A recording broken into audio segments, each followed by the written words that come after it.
Yesterday I felt God give me a picture. I saw myself sitting in front of a chessboard. If you're not familiar with chess, it's like checkers, but with pieces with defined moves in it. And I felt God say to me, do you want to play chess?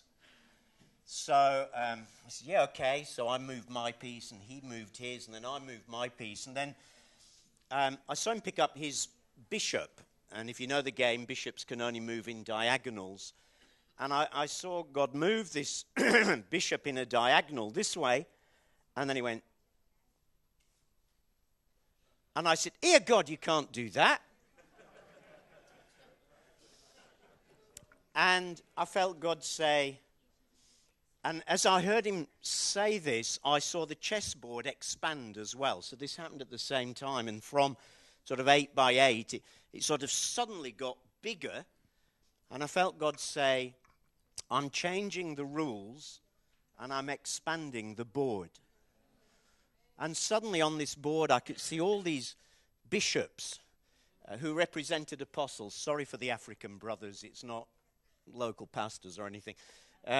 But they represented an increasing number of apostles on an expanded territory. And I felt like God wanted to encourage, particularly the younger ones of you, who perhaps at times might look at people like Barney and Steve and Dave and think, well, I couldn't do that, I couldn't do that. And I felt God wanted to release you and say, He is not calling you to do what they did. He is not calling you to be bishops like they were, moving in straight lines. This is not about losing their values or anything like that, but it is about being ready to move in different ways and to different places. And God would say to the younger ones among you, don't be constrained by what has been. And God wants to release you to try some new things and to push out, and there'll just be different moves and expansive moves. And it is about the game getting bigger.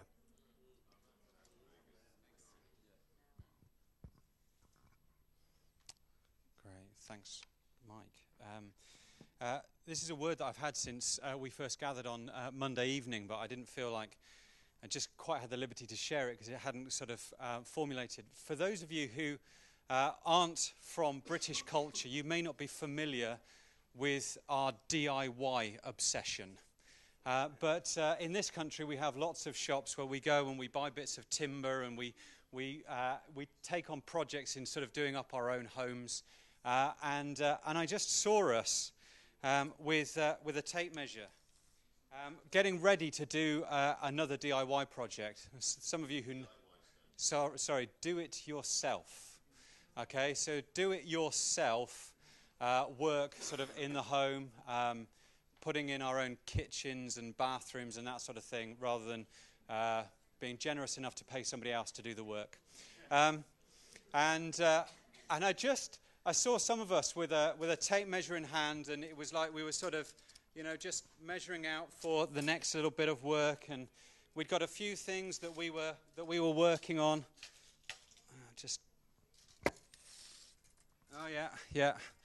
And they were things of relatively small scale. They were modest jobs, and I felt like God wanted to say that I want you to start using a new measure. And I just started reading in Ezekiel chapter 40. It says, in the 25th year of our exile, at the beginning of the year of the 10th of the month, in the 14th year after the fall of the city, on that very day the hand of the Lord was upon me, and he took me there in visions of God. He took me to the land of Israel, and he set me on a very high mountain, on whose south side were some buildings that looked like a city. He took me there, and I saw a man whose appearance was like bronze. He was standing in the gateway with a linen cord and a measuring rod in his hand. And the man said to me, Son of man, look with your eyes and hear with your ears and pay attention to everything I am going to show you. For that is why you have been brought here. Tell the house of Israel everything you see. I saw a wall completely surrounding the temple area. The length of the measuring rod in the man's hand was 6 long cubits. And I felt God wanted to put a new measuring rod in some of our hands. 6 long cubits, if you're not sure, looks like this.